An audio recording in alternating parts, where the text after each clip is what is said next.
सिडको आणि माडानी मुंबईतल्या affordable housing परवडणाऱ्या घरांची किंमत आणि त्याची संख्या पाळली असं वाटतं आपल्याला, गरज भागवली असं वाटतं आपल्याला? मुंबईची लोकसंख्या बघता आणि दररोज होणारी वाढ या लोकसंख्येत बघता ती गरज कोणी त्या जागेवर आला तर ती आटोक्यात येणं अशक्य गोष्ट आहे. पण सरकारने ह्या बाबतीत जोरदार प्रयत्न चालू केलेले आहेत. MMRDच्या तर्फे जवळजवळ 1,00,000 घरे ह्या वर्षाच्या एंडिंग पर्यंत बांधून पूर्ण होतील. रेंटल जी स्कीम होती MMRDची ती कॅन्सल करून अफोर्डेबल स्कीम चालू केलेली आहे. जसं असं आमच्या मंत्री महोदयांनी सांगितलं, सचिन अहिर साहेबांनी, की आता ज्या क्लस्टर आणि बाकीच्या योजना आहेत त्याच्यामध्ये आपण 20% घरं विकर सेक्शनसाठी ठेवतोय. त्याच्यामुळे सरकार ह्या प्रयत्नात पूर्णपणे आहे. झालं हे पवईचं प्रकरण, ह्या प्रकरणामध्ये न्यायप्रविष्ट असल्यामुळे आपण धोरणात्मक निर्णयाबाबत बोलू शकत नाही. पण हायकोर्टाने सांगितलेल्या ज्या गोष्टी आहेत की 8 ते 10 हजार सुमारे 7 ते 10 हजार घरं बांधायची, तर त्या दृष्टीने प्लॅनही सबमिट केलेले आहेत म्हाडानी आणि त्या दृष्टीने त्यांची कारवाई चालू आहे. राजीव वाघमारे, 10 वर्ष सत्ता असताना तुम्हाला अजूनही कारवाई चालू आहे, अजूनही प्लॅनिंग चालू आहे, या उत्तरावर कोण समाधान येणार आहे? आशिष याला काय सांगाल? नाही, थोडीशी अमेंडमेंट करतो. 15 वर्ष सत्तेत आहे, 10 वर्ष नाही. आणि 15 वर्ष त्यांना जमलेलं नाही. त्यांनी सांगितलं आपण अफोर्डेबल हाऊसिंगसाठी रेंटल गेलं आणि अफोर्डेबल आलं. 2 सिंपल प्रश्न आहेत. नंबर 1, मिल लँडमध्ये जितक्या मिल कामगारांना घरं द्यायची होती 1/4 1/3 शेअरमध्ये किती दिली तो तुम्ही 15 वर्षात देऊ शकला नाही. दुसरं, आता SEZ मध्ये ज्या SEZ मधल्या जागा ॲक्वायर करून त्या SEZच्या मालकांना दिला, त्या जागा सुद्धा परत स्वतः हाऊसिंगसाठी म्हाडाने घेतल्या नाहीत. कायदा बनवून त्या मालकांना परत देऊन टाकला ॲक्वायर केलेल्या लोकांच्या जागा. तिथे यांनी जागा म्हाडाच्या घेतल्या नाहीत. ना जागा घेतल्या, ना घरं बांधली, ना सिडकोने प्लॅनिंग केली, ना म्हाडाने केली. आता मंत्री महोदय 33(5) सांगत होते. माझा सिंपल प्रश्न आहे, 33(5) मध्ये मुंबई शहरात तुम्ही अमेंडमेंट केल्यानंतर किती स्कीम वायबल झाल्या नाहीत. 33(7) मध्ये तुम्ही असे बदल केलेत की एकही स्कीम वायबल होऊन आता फिजिबल होऊ शकलेली नाही. त्यामुळे 33(9) तर तुम्ही बोलूच नका. एकच स्कीम चालू आहे, ती बोरा बाजाराची, म्हणजे बोरी कॉलनीची चालू आहे. त्यापुढे मुंबई शहरात 33(9) एकही स्कीम चालू झालेली नाही प्रॅक्टिकली. त्यामुळे ह्या परिस्थितीमध्ये नवीन घरं होत नाहीत, अफोर्डेबल हाऊसिंग झालं नाही, रेंटल हाऊसिंगचा बोरिया झाला आणि त्यामुळे सामान्य माणसाला परवडणारी घरं सरकारने बनवलीच नाही. आणि शिवाय जाहिराती केली आणि त्याच्या फडणीकडे जाऊन, म्हणजे आता चोराच्या उलट्या बॉम्बाच. राजीव गांधी आवास योजना आम्ही मुंबईला लावू, राजीव गांधी ऋण योजना आम्ही पैसे देणार आहोत लोकांना घरं बांधायला. स्वप्न विकणं आणि लबाडी करणं याच्या पलीकडे सरकार दुसरं काही करतच नाही. अशा पद्धतीची राजीव वाघमारे तुमच्याकडे येतोय, परंतु एक अत्यंत महत्वाचा प्रश्न आम्ही सचिन अहिर यांना विचारला होता. सचिन अहिर यांना आम्ही याचा प्रश्न विचारला होता की हिरानंदानी बिल्डरच्या बाबतीत कोर्टाच्या आदेशाची अंमलबजावणी नेमकी का बरं झाली नाही, सरकारनं त्याबद्दलची अंमलबजावणी का केली नाही? बघूया त्यांनी काय उत्तर दिलं. निश्चितपणे यामध्ये विरोधी पक्ष नेत्यांनी पण हा प्रश्न ज्यावेळी उठवला होता, याबद्दल चौकशीचे आदेश माननीय मुख्यमंत्री महोदयांनी दिलेले आहे. हा सर्वश्री विषय नगरविकास आणि रेव्हेन्यूचा असल्यामुळे मी याच्याबद्दल बोलणं होणार नाही. पण सरकार म्हणून याबाबतली पण चौकशी आपण केलेली आहे. हा प्रश्न परत न्यायालयीन झाल्यामुळे त्यात काही विलंब झाला आहे, परंतु कुठच्याही प्रकारे या लोकांची गय केली जाणार नाही. जे दोषी असतील त्यांच्यावरती उचित कारवाई केली जाईल. त्याच्या आधी मला असं सांगायचं की आपला जो कार्यक्रम आहे त्याचं नाव आपण दिलंय अफवेचं घर. हे सगळं ऐकल्यानंतर आपण स्वतः आणि महाराष्ट्रातली जनता नाव असं देईल हक्काचं घर. कारण गरिबांसाठी घरं बांधायची म्हणून 40 पैशात जमीन दिली ही अफवा आहे का? 240 एकर दिली ही अफवा आहे? 15% जमीन 135 रुपये स्क्वेअर फीट ह्या भावाने द्यायची होती ही सुद्धा अफवा आहे? अफवा काय आहे? आणि तिथे एक लाईन येते की हा अफवा पसरवणाऱ्यांच्यावरती कारवाई करणार किंवा आदेश देणार. तर समजा ही कारवाई आमच्या दिशेने येणार असेल तर आमचं एवढंच म्हणणं आहे की आता सचिन अहिर यांनी सांगितलं की 18 वर्ष त्यांच्या कारवाया आणखीन चौकशा चालू आहेत, तर आमची चौकशी 18 दिवसात करा. म्हणजे लोकांनाही समजेल की हक्क जेव्हा डावलला जातो तेव्हा जनता कशी रस्त्यावरती उतरते. मिलिंद, अतिशय जर्जरित प्रतिक्रिया तुम्ही व्यक्त केली. तुमचं म्हणणं अत्यंत बरं आहे. राजीव वाघमारे, अफवा पसरवणाऱ्यांवर तुम्ही कारवाई करणार आहात का? आणि जर तसं असेल तर हक्काचं घर देण्याबाबत तुम्ही तेवढे उदासीन का असता?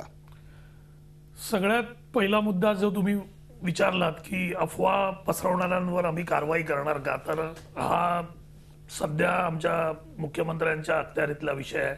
मला याबाबत अजून तेवढी पूर्ण माहिती मिळालेली नाही आहे, त्याच्यामुळे मी इथे बोलणं उचित ठरणार नाही त्या बाबतीत. दुसरा जो प्रश्न आपण तुम्ही उच्चारलात की हक्काचं घर मागणं हा गुन्हा नाहीये.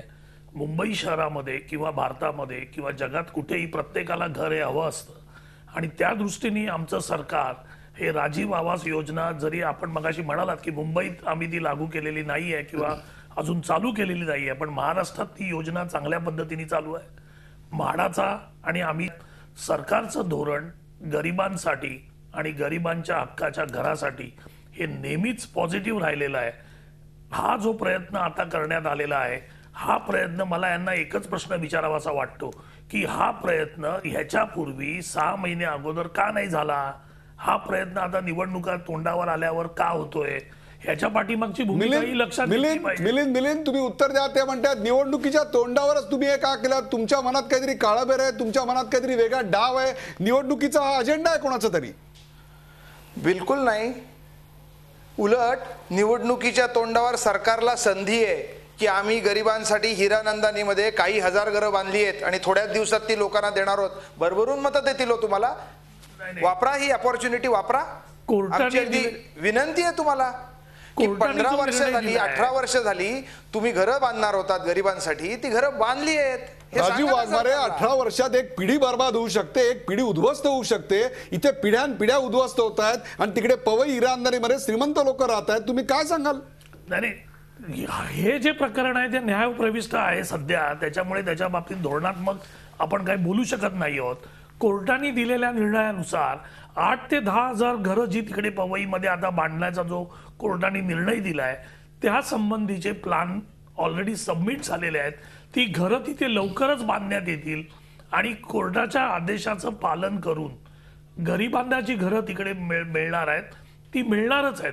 राहिला गरिबांना जी घरं मिळणार आहेत ती मिळणार आहेत असं म्हणतात. 18 वर्ष गेली तरी तारीख पे तारीख ती घरं त्यांना मिळणारच आहेत.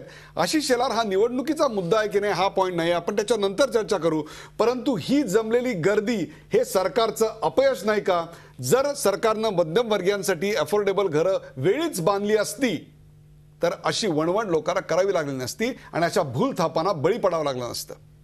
मला वाटतं हे तर दारुण सत्य आहे. ते सरकारला किंवा विरोधक सगळ्यांना मान्यच करावं लागेल की अफोर्डेबल हाऊसिंगसाठी केंद्राने हाऊसिंग पॉलिसी केली, मग शेल्टर फॉर ऑल असं म्हणून राज्याने हाऊसिंग पॉलिसी केली, मग यांच्या मुख्यमंत्र्यांनी हाऊसिंग रेग्युलेटर आणण्याचा प्रयत्न केला.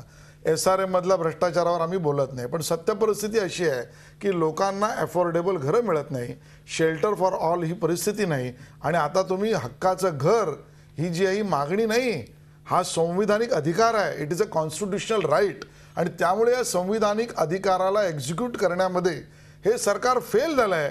हे आता सत्य जनतेसमोर आलं आहे. आणि राजकारणाच्या विषयावर नंतर बोला म्हटल्यामुळे मी आता बोलत नाही, पण सत्य परिस्थितीमध्ये जेवढे केवढे DCR मधले बदल यांनी केले, जे गेल्या 15 वर्षामध्ये DCR 58 असेल किंवा DCR 33 असेल, या सगळ्यातल्या बदलात सामान्य माणसाच्या फायद्यापेक्षा विकासकाचे फायदे जास्त झाले. ह्याच पद्धतीने विकासकाचे फायदे जास्त झाले याचा अर्थ विकासक राजकीय पक्ष आणि नोकरशहा यांची अभद्र युती. आता आशिष शेलारने असा एक मुद्दा मांडला आणि तो मुद्दा होता राजकारणी, विकासक आणि नोकरशहा यांच्या संदर्भातला. विकासकाचा फायदा होण्याच्या दृष्टिकोनातनं कंत्राटं केली गेली. अशा प्रकारची एक अभद्र युती याही प्रकरणात तुम्हाला दिसते? नक्कीच, मलाच काय सगळ्यांनाच दिसते. कारण आपण जर बघितलात, स्वतः वाघमारे साहेब म्हणतायत की इंदिरा गांधींची स्वप्न होती चांगली घरं द्यायची, पण ती मिळाली कोणाला? श्रीमंतांना. म्हणजे विचार करा, 86 पासून म्हणजे हे जेव्हा ही स्कीम आली तेव्हापासून ते आत्तापर्यंत आता हे उघडकीस होत आहे. स्वतः सचिन अहिर बोलत आहेत की न्यायप्रविष्ट. अहो न्यायप्रविष्टात गेलो कोण? कधी गेले? 86 वर जेव्हा स्कीम आली तेव्हा गेले का? नाही, आत्ता गेलो आम्ही, आत्ता. आणि आत्ता त्या सगळ्या मग त्यावेळेपर्यंत झोपले होते काही लोक. बरं, मी तर सांगेन की स्वतः सत्ताधाऱ्यांचं नाही, जे विरोधी पक्ष असतात त्यांना पण एक जबाबदारी असते. त्यांना सुद्धा माहिती मिळाल्यानंतर तो प्रकरण कसं उजेड आणायला पाहिजे ते आणलं पाहिजे. RTI तर आत्ता चालू झाले. आत्ता RTIमधून चांगले माहिती अधिकारातले कार्यकर्ते पुढे यायला लागले. परंतु त्या काळापासून ते आत्तापर्यंत म्हणजे कशा प्रकारचे इंदिरा गांधी, हिरानंदानी, त्याच्यानंतर आत्ताचे जे प्रश्न आहेत RNA बिल्डर वगैरे, मी असंख्य बिल्डरची नावं घेऊ शकतो. परंतु माझा मुद्दा तिथेच संपणार नाही आहे. आपल्याला फक्त मुद्दा या आपल्या प्रश्नांवर आणायचा आहे की कसे यांचे लागे बांधे असतात आणि कशा प्रकारे, जसं आता यांनी मुद्दा उचलला की DCR रूल्स, नियम, हे जे अर्बन डेव्हलपमेंट डिपार्टमेंट आहे यूडी डिपार्टमेंट आणि हाऊसिंग डिपार्टमेंट हे जेव्हा अमेंडमेंट करतात, ह्यांच्या ज्या GR कॉपी असतात, ह्यांच्या ज्या अधिसूचना असतात, हे सांगतात की आम्ही नेटवर टाकतो वगैरे. पण या गोष्टी कोण बघतं? अहो, सामान्य माणसाला एवढा वेळ नसतो त्या बघायला, त्यांचा GR बघायला. हे सगळं जे असतं हे सगळं विचारपूर्वक झालेलं असतं. बिल्डर आणि मंत्री यांचं साठलोटं असतं आणि अशा प्रकारे असतात. आज मला जागा मी नाव कोणाचं घेत नाही, एखादा मंत्री, चांगल्या पदावरचा मंत्री जेव्हा त्याची सुरुवात जर आपण बघितलात तर एखाद्या गव्हर्नमेंट खात्यामध्ये शिपाई म्हणून असतो आणि आज जुहू सारख्या ठिकाणी तो जेव्हा एखादा बंगला घेतो, मग याचा विचार करा की हे असे झाले का वर? हे सगळे सत्ताधारी आणि विरोधी असे रविकिरण झाले देशमुख, का? तुम्ही गेले अनेक वर्ष या प्रकरणाचा अभ्यास करताय. या प्रकरणात नेमकं पुढे काय होईल असं वाटतं? झालेली गर्दी, जमलेली गर्दी ही लोकांच्या केवळ भावना होत्या. आज लोकांना आयुष्यभर कष्ट करून घर बांधणं काय, डोक्यावरचं 4 फुटाचं छप्पर घेणं सुद्धा शक्य नाहीये. एक प्रकारे ती आलेली गर्दी हे कशाचं निदर्शक आहे आणि याचं पुढे काय होईल? सगळे राजकीय अभिनिवेश जर बाजूला ठेवले तर मुंबईमध्ये एक अशी चर्चा पसरते की 54,000 घर आहे आणि लोक हातातली सगळी कामधंदे सोडून, मुंबईमध्ये कोणी मोकळा नाही. आज इथं कष्ट केले तरच पैसे मिळतात. 12 तास काम केल्याशिवाय पोट भरत नाही. पोट भरत नाही आणि पोट भरल्याशिवाय जीवन चालू शकत नाही. ती सगळी लोक मंत्रालयात येतात. हे मला वाटतं आजपर्यंतच्या सगळ्या योजनांचं अपयश दाखवतं आणि हे झणझणीत अंजन आहे. याचा विचार सगळ्या राजकीय पक्षांनी, सगळ्या विचारवंतांनी, सगळ्या अभ्यासकांनी केला पाहिजे की मुंबईसारख्या शहरात ही 5-6 हजार लोक मंत्रालयात का येऊन थांबली? म्हणजे आजपर्यंत आपण मुंबईचा अभ्यास करू शकलो नाही का? 437 स्क्वेअर किलोमीटरचं हे शहर आहे. यामध्ये नाविकास क्षेत्र आहे, CRZ आहे, यामध्ये संजय गांधी नॅशनल पार्क आहे, यामध्ये फिल्म सिटी आरे कॉलनी आहे, BPT आहे म्हणजे मुंबई पोर्ट ट्रस्ट. याच्या बंधनातून जेवढं क्षेत्र घरबांधणीसाठी उपलब्ध आहे त्यासाठी आम्ही योजना आखू शकलो नाही का?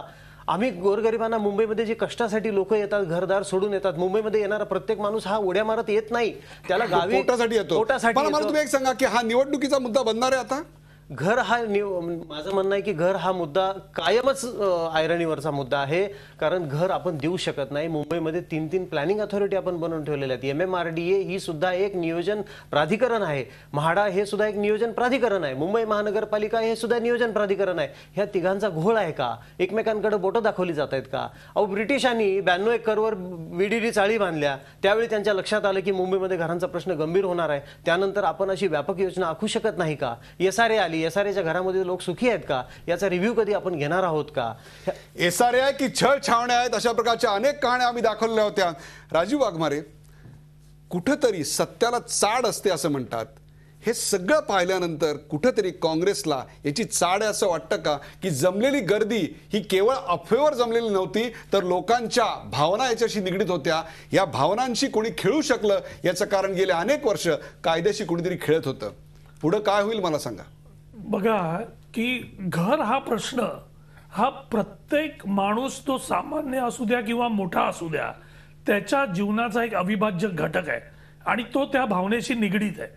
आपण ज्यावेळी अफोर्डेबल हाऊसिंग बद्दल आपण बोलतोय त्याचबरोबर आपण ही गोष्ट लक्षात ठेवली पाहिजे की या मुंबई शहरामध्ये, मुंबई शहर जगातलं एकमेव शहर आहे की जिथे झोपडपट्टीत राहणाऱ्या माणसाला न पैसे देता फुकट घर या शहर आणि ह्या सरकारकडून दिलं जातं. ही भुजनावं गोष्ट असं वाटतं तुम्हाला? ही भुजनावं गोष्ट नाही आहे.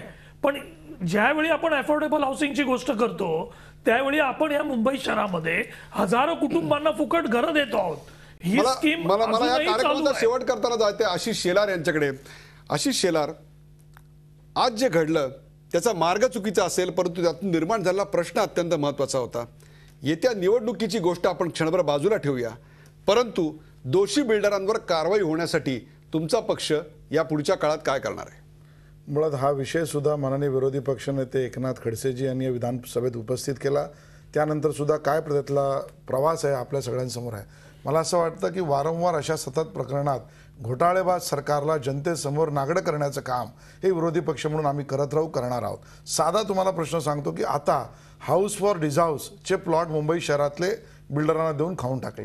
आज एअरपोर्ट ऑथॉरिटी ऑफ इंडियाची लँड एअरपोर्ट रिमेकिंगच्या नावाखाली अंदाजे टक्का इकडे तिकडे सरकेल, पण नॉटिकल म्हणजे विमानाच्या कामासाठी असलेली जागा 20% कमी केली, रेसिडेन्शियलसाठी असलेली रिझर्वेशनची जागा जवळजवळ 30% कमी केली आणि पब्लिक फॅसिलिटी असलेली जागा 40% कमी केली आणि 5 स्टारला जागा दिली. अशा पद्धतीचे घोटाळे करणारे सरकार जागेच्या जीवावर स्वतःचे इमले बांधून राजकारण करणारे सरकार, ह्याला उघडं करण्याचं काम सत्ताधाऱ्यांच्या विरोधात रणशिंग फुंकून आम्ही करत आहोत. सत्ताधाऱ्यांच्या विरोधात रणशिंग निवडणुकीचा मुद्दा बनणारे हे क्षणभर मुद्दे सगळे प्रेक्षक आपण बाजूला ठेवूया.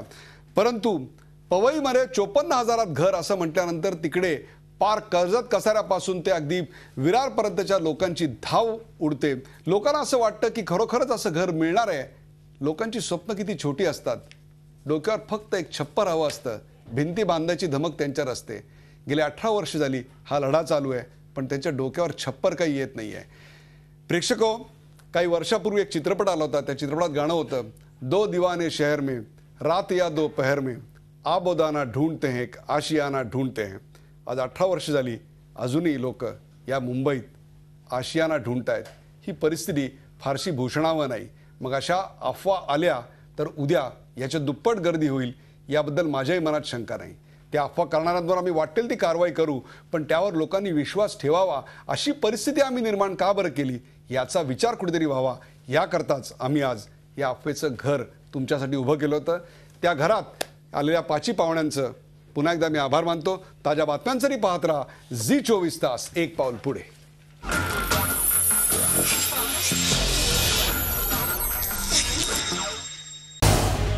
झी24 तास रहा एक पाऊल पुढे.